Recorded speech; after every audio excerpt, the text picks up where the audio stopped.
ശ്രേയംസിൻ്റെ പ്രത്യേകത എന്താ? കേരളത്തിലെ മാധ്യമ മേഖലയെ ഹോൾഡ് ചെയ്യുന്ന ആളെന്ന് വേണമെങ്കിൽ പറയാം ശ്രേയംസിനെ.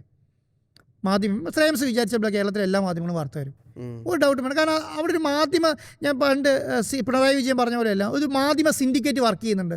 അത് ഞാൻ വിചാരിക്കുന്ന ജേർണലിസ്റ്റുകളുടെ നേതൃത്വത്തിലാണെന്ന് ഞാൻ വിചാരിക്കുന്നില്ല. മാധ്യമ മുതലാളിമാരുടെ നേതൃത്വത്തിൽ ഒരു മാധ്യമ സിൻഡിക്കേറ്റ് കേരളത്തിൽ വർക്ക് ചെയ്യുന്നുണ്ട്. അവർ തീരുമാനിക്കും ഏത് വാർത്ത CPM-നെതിരെ അടിക്കണോ, CPM-നെതിരെ അടിക്കും, കോൺഗ്രസിനെതിരെ അടിക്കണോ, അത് അവരാണ് തീരുമാനിക്കുന്നത്. അത് ഞാൻ വിചാരിക്കുന്നില്ല. അതിനകത്ത് ഇൻപുട്ടും മരുന്നൊക്കെ ഈ മാധ്യമ മുതലാളിമാർ നല്ല രീതിയിൽ കൊടുക്കുന്നുണ്ടെന്ന് വിശ്വസിക്കുന്ന ആളാണ് ഞാൻ ഇന്നും. അത് മാതൃഭൂമി എന്ത് ചെയ്യുന്നതാണ്, അതിലേക്കാണ് വരാം. മാതൃഭൂമി എന്ത് ചെയ്യുന്ന പറഞ്ഞാൽ വലിയ അർത്ഥത്തിൽ ഇത് വാർത്തയാക്കി മുട്ടിൽ മരം മുറിയുന്നുണ്ട്. നമ്മളെ കറക്റ്റായിട്ട് പ്രൈസ് ചെയ്യുന്ന തന്നെ വില.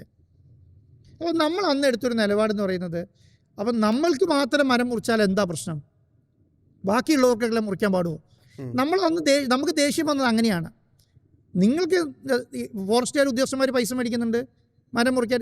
അത് നമ്മൾ പൈസ കൊടുത്തുള്ള നിലയ്ക്കല്ല. നമ്മൾ സത്യം പറഞ്ഞാൽ അന്ന് ഫൈറ്റിൽ ഇറങ്ങിയത് എങ്ങനെയാണെന്ന് പറഞ്ഞാൽ, ഇത് എല്ലാവരും ചെയ്ത പണി നമ്മൾ ചെയ്തപ്പോൾ എന്തിനാ വാർത്തയായെന്നുള്ള ശൈലിയിലാണ് നമ്മളതിനെ ട്രീറ്റ് ചെയ്യുന്നത്. കാരണം ശ്രേയംസിൻ്റെ തോട്ടത്തിൽ മരം മുറിക്കുന്നുണ്ട്, ശ്രേയംസിൻ്റെ പെങ്ങന്മാരുടെ തോട്ടത്തിൽ മരം മുറിക്കുന്നുണ്ട്, പിന്നെ വീരേന്ദ്രകുമാറിൻ്റെ പെങ്ങന്മാരുടെ തോട്ടത്തിൽ. കാരണം അവിടെ ഏറ്റവും കൂടുതൽ എസ്റ്റേറ്റ് ഉള്ള അവർക്കാണ്.